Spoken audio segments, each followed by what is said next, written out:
In session 60, we're going to take a look now at multiplying polynomials. We added and subtracted in the previous lessons, and here we're going to multiply.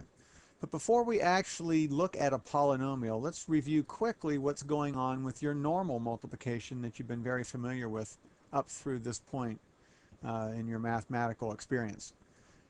Let's start with a very simple two-digit multiplication problem, 26 times 43.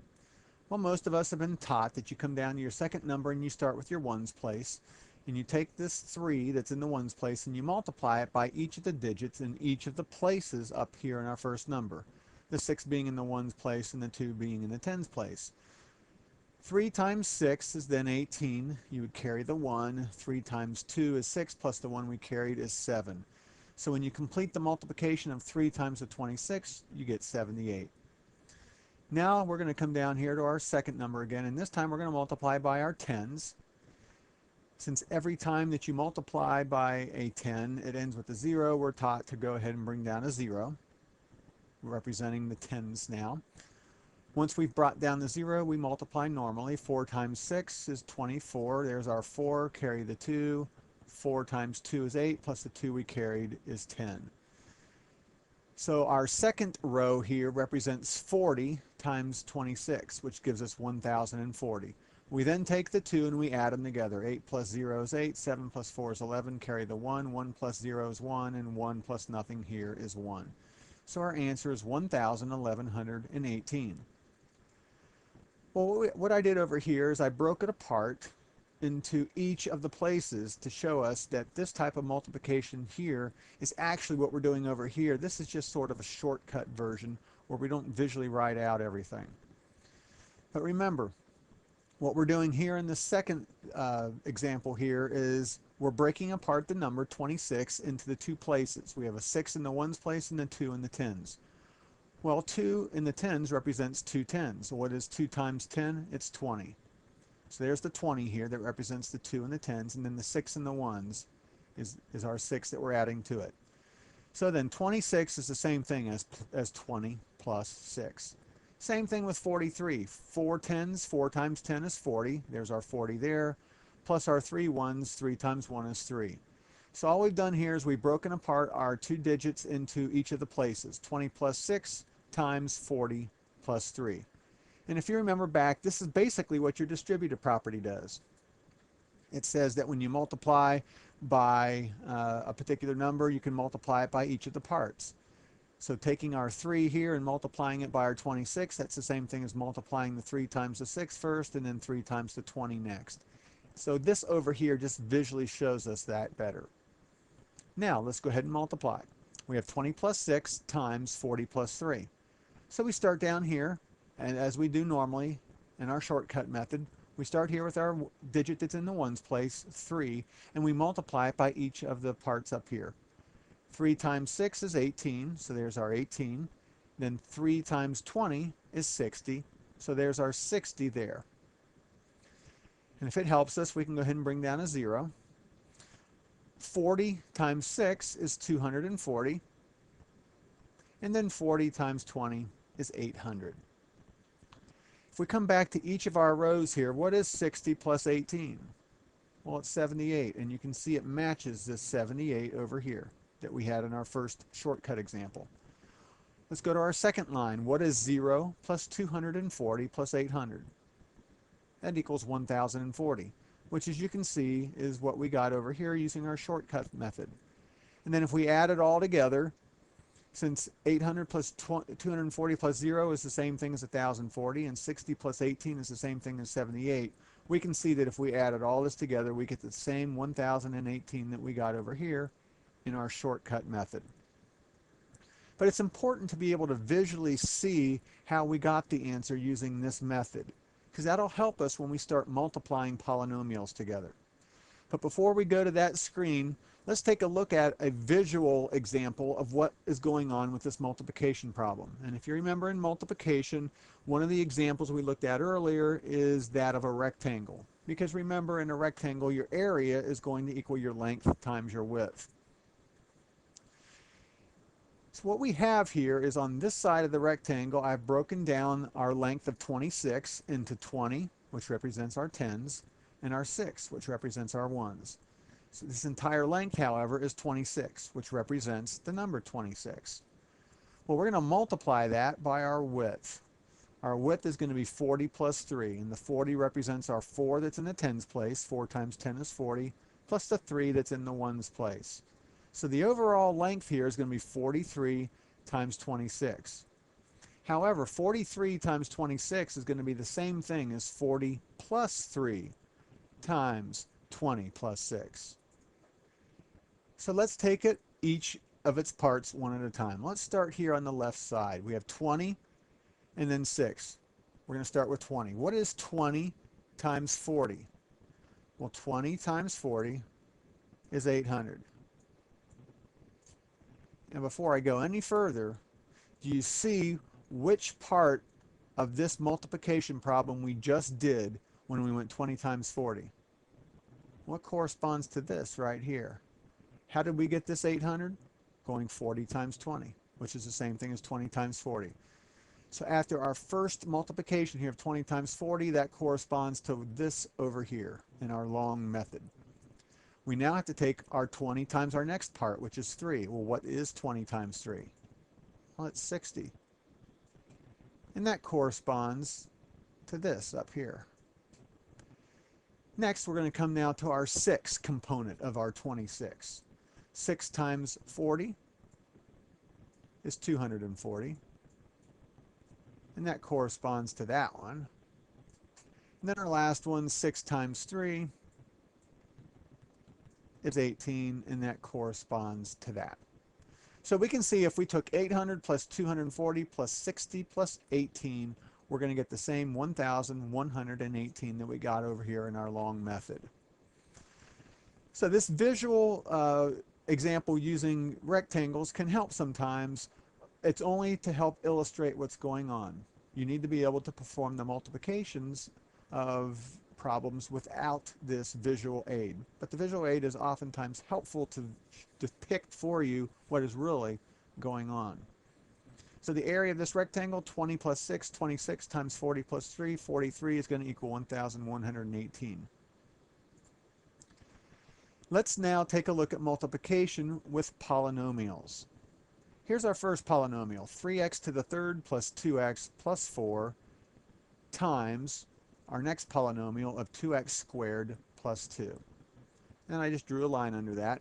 What I've done now here in the blue is I'm rewriting this problem and stacking the numbers, the polynomials, vertically, up and down, one on top of the other.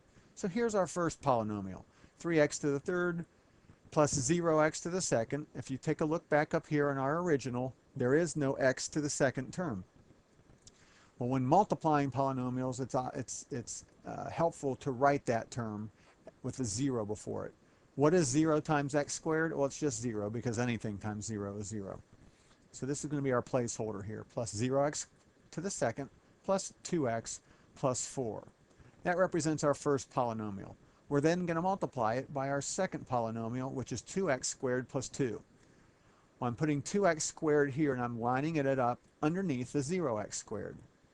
Is there an x term, however, in our second number, x to the first? No, there's not. But I need to go ahead and stick that in there anyway to hold the place. So I'm putting in a plus 0x, which is the same thing as 0. So I haven't changed my value at all. And then I'm putting a plus 2 here in my last spot. So we can see now they're all lined up. At this point, we can start performing the multiplications. 2 times 4 is 8. 2 times 4, and that's a plus 8. Positive times positive is a positive. 2 times 2x is a 4x. That's also going to be a positive. 2 times 0x squared is 0x squared. 2 times 3x to the third is 6x to the third. And it's also a plus here for x to the second right there. That takes care of our first one. Our second one is just 0 being multiplied by everything. So I'm going to go ahead and skip that because anything times 0 is 0. But if it would be helpful, you could write 0x times 4 is 0x. 0x times 2x is 0, and that's a plus 0x. That's a plus 0x times 2x is a 0x squared. 0x times 0x squared is 0x to the third, and so on. So I'm just going to erase that. It'll make things a little bit quicker here and a little bit simpler as we go on to the conclusion to this. Remember, this whole second row here is just going to be zeros. So let's go ahead and skip down now to the third one. We've done our first row, which is 2 times everything up top. Our second row is just zeros because it's going to be 0 times everything up top. And then our last one is going to be 2x squared times each of our terms up top. Well, we're going to shift over. Remember, we're going to shift over 2 places. We're now multiplying here by our third term, so we're going to be shifting over 2.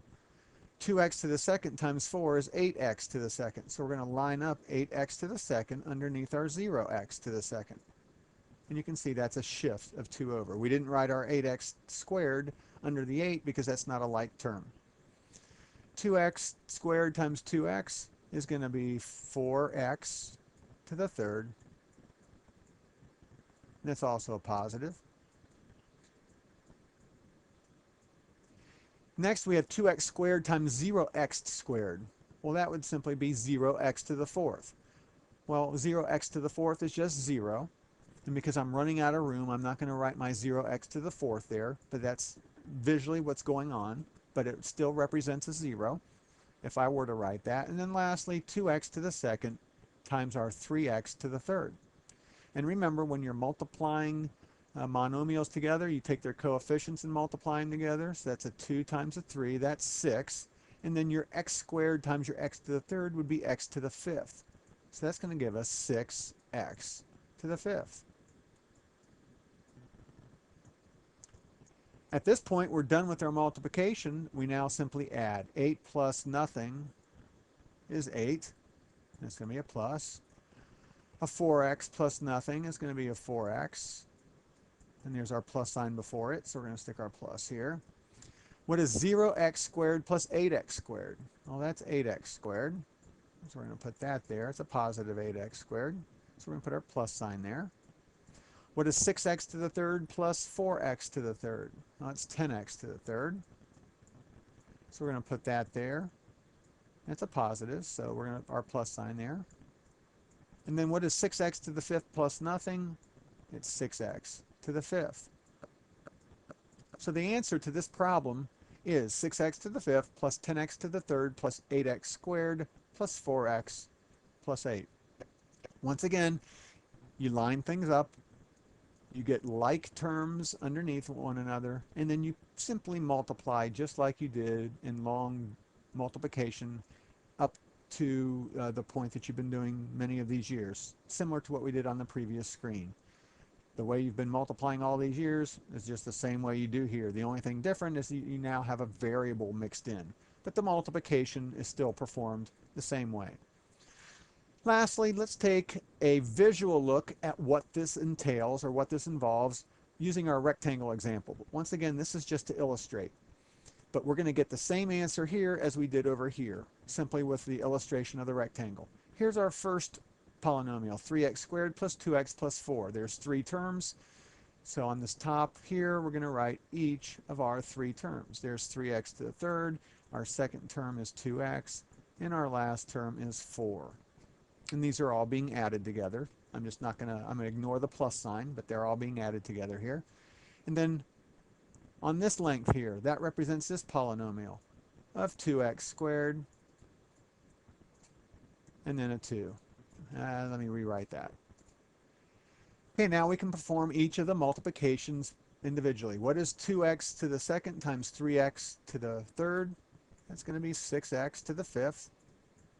What is 2x squared times 2x? It's going to be 4x to the third. 2x squared times 4, that's 8x squared. Take our bottom, 2 times 3x to the third is 6x to the third. 2 times 2x, that's 4x. And then 2 times 4 is 8. I'm not going to bother combining these together, but you can see we're going to see that we get the same answer. Let's start with our 6x to the 5th in this square here. That corresponds to this over here, 6x to the 5th. So that takes care of that one. Next is our 4x to the 3rd. That corresponds over here to that 4x to the 3rd. And then 8x squared, that corresponds to that 8x squared right there. So that takes care of that row. Next, here's our 6x to the 3rd here. Well, that takes care of that one. Here's our 4x. That takes care of that one.